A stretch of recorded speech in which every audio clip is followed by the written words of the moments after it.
El 14 de enero de 1922, Emma Sunz, al volver de la fábrica de tejidos Tarbuch y Löwenthal, halló en el fondo del zaguán una carta fechada en el Brasil por la que supo que su padre había muerto. La engañaron a primera vista el sello y el sobre, luego la inquietó la letra desconocida. 9 o 10 líneas borroneadas querían colmar la hoja. Emma leyó que el señor Mayer había ingerido por error una fuerte dosis de Veronal y había fallecido el 3 del corriente en el hospital de Bagué. Un compañero de pensión de su padre firmaba la noticia, un tal Fein of Fein de Río Grande, que no podía saber que se dirigía a la hija del muerto. Emma dejó caer el papel. Su primera impresión fue de malestar en el vientre y en las rodillas, luego de ciega culpa, de irrealidad, de frío, de temor. Luego quiso ya estar en el día siguiente. Acto continuo comprendió que esa voluntad era inútil, porque la muerte de su padre era lo único que había sucedido en el mundo y seguiría sucediendo sin fin. Recogió el papel y se fue a su cuarto. Furtivamente lo guardó en un cajón, como si de algún modo ya conociera los hechos ulteriores. Ya había empezado a vislumbrarlos, tal vez ya era la que sería. En la creciente oscuridad, Emma lloró hasta el fin de aquel día el suicidio de Manuel Mayer, que en los antiguos días felices fue Emanuel Sunz. Recordó veraneos en una chacra cerca de Gualeguay, trató de recordar a su madre, recordó la casita de Lanús que les remataron, recordó los amarillos losange de una ventana, recordó el auto de prisión, el oprobio, recordó los anónimos con el suelto sobre el desfalco del cajero, recordó, pero eso jamás lo olvidaba, que su padre la última noche le había jurado que el ladrón era Löwenthal. Aaron Löwenthal, antes gerente de la fábrica y ahora uno de los dueños. Emma, desde 1916, guardaba el secreto. A nadie se lo había revelado, ni siquiera a su mejor amiga, Elsa Urstein. Quizá rehuía la profana incredulidad. Quizá creía que el secreto era un vínculo entre ella y el ausente. Löwenthal no sabía que ella sabía. Emma Sunz derivaba de ese hecho ínfimo un sentimiento de poder. No durmió aquella noche y cuando la primera luz definió el rectángulo de la ventana, ya estaba perfecto su plan. Procuró que ese día, que le pareció interminable, fuera como los otros. Había en la fábrica rumores de huelga. Emma se declaró como siempre contra toda violencia. A las 6, concluido el trabajo, fue con Elsa a un club de mujeres que tiene gimnasio y pileta. Se inscribieron, tuvo que repetir y deletrear su nombre y su apellido. Tuvo que festejar las bromas vulgares que comentan la revisación. Con Elsa y con la menor de las Kronfuss discutió a qué cinematógrafo irían el domingo a la tarde. Luego se habló de novios y nadie esperó que Emma hablara. En abril cumpliría 19 años, pero los hombres le inspiraban aún un temor casi patológico. De vuelta, preparó una sopa de tapioca y unas legumbres, comió temprano, se acostó y se obligó a dormir. Así, laborioso y trivial, pasó el viernes 15, la víspera. El sábado la impaciencia la despertó. La impaciencia, no la inquietud, y el singular alivio de estar en aquel día, por fin. Ya no tenía que tramar y que imaginar. Dentro de algunas horas alcanzaría la simplicidad de los hechos. Leyó en la prensa que el Nordstjerm de Malmö zarparía esa noche del dique 3. Llamó por teléfono a Löwenthal insinuó que deseaba comunicar, sin que lo supieran las otras, algo sobre la huelga y prometió pasar por el escritorio al oscurecer. Le temblaba la voz. El temblor convenía a una delatora. Ningún otro hecho memorable ocurrió esa mañana. Emma trabajó hasta las 12 y fijó con Elsa y con Perla Cronfus los pormenores del paseo del domingo. Se acostó después de almorzar y recapituló, cerrados los ojos, el plan que había tramado. Pensó que la etapa final sería menos horrible que la primera y que le depararía sin duda el sabor de la victoria y de la justicia. De pronto, alarmada, se levantó y corrió al cajón de la cómoda. Lo abrió. Debajo del retrato de Milton Sillis, donde la había dejado la antenoche, estaba la carta de Fine. Nadie podía haberla visto. La empezó a leer y la rompió. Referir con alguna realidad los hechos de esa tarde sería difícil y quizás improcedente. Un atributo de lo infernal es la irrealidad, un atributo que parece mitigar sus terrores y que los agrava, tal vez. ¿Cómo hacer verosímil una acción en la que casi no creyó quien la ejecutaba? Cómo recuperar ese breve caos que hoy la memoria de Emma Sunds repudia y confunde. Emma vivía por Almagro, en la calle Liniers. Nos consta que esa tarde fue al puerto. ¿Acaso en el infame paseo de Julio se vio multiplicada en espejos, publicada por luces y desnudada por los ojos hambrientos? Pero más razonable es conjeturar que al principio erró, inadvertida por la indiferente Recoba. Entró en 2 o 3 bares. Vio la rutina o los manejos de otras mujeres. Dio al fin con hombres del Nordstrand. De uno muy joven, temió que le inspirara alguna ternura y optó por otro, quizá más bajo que ella y grosero, para que la pureza del horror no fuera mitigada. El hombre la condujo a una puerta y después a un turbio zaguán y después a una escalera tortuosa y después a un vestíbulo en el que había una vidriera con losanges idénticos a los de la casa en Lanús y después a un pasillo y después a una puerta que se cerró.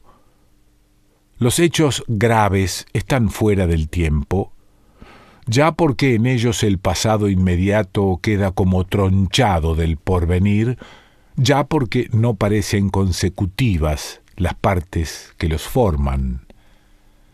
En aquel tiempo fuera del tiempo, en aquel desorden perplejo de sensaciones inconexas y atroces, ¿pensó Emma Sunds una sola vez en el muerto que motivaba el sacrificio? Yo tengo para mí que pensó una vez, y que en ese momento peligró su desesperado propósito. Pensó, no pudo no pensar, que su padre le había hecho a su madre la cosa horrible que a ella ahora le hacían. Lo pensó con débil asombro y se refugió enseguida en el vértigo.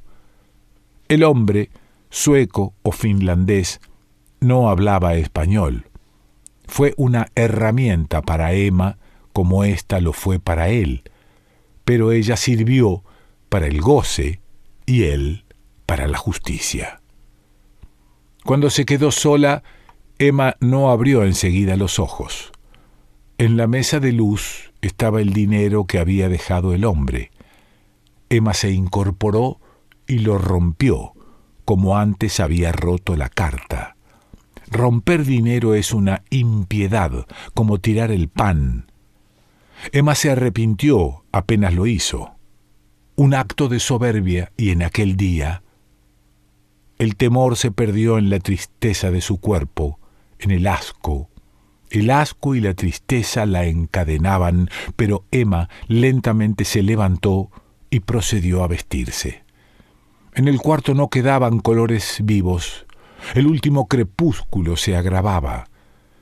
Emma pudo salir sin que lo advirtieran. En la esquina subió a un lacroce que iba al oeste. Eligió, conforme a su plan, el asiento más delantero para que no le vieran la cara.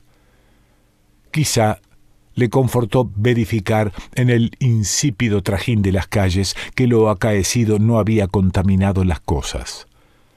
Viajó por barrios decrecientes y opacos, viéndolos y olvidándolos en el acto, y se apeó en una de las bocacalles de Warnes. Paradójicamente su fatiga venía a ser una fuerza, pues la obligaba a concentrarse en los pormenores de la aventura y le ocultaba el fondo y el fin. Aaron Löwenthal era para todos un hombre serio, para sus pocos íntimos un avaro. Vivía en los altos de la fábrica, solo. Establecido en el desmantelado arrabal, temía a los ladrones. En el patio de la fábrica había un gran perro y en el cajón de su escritorio, nadie lo ignoraba, un revólver. Había llorado con decoro el año anterior la inesperada muerte de su mujer, una Gauss que le trajo una buena dote, pero el dinero era su verdadera pasión. Con íntimo bochorno, se sabía menos apto para ganarlo que para conservarlo.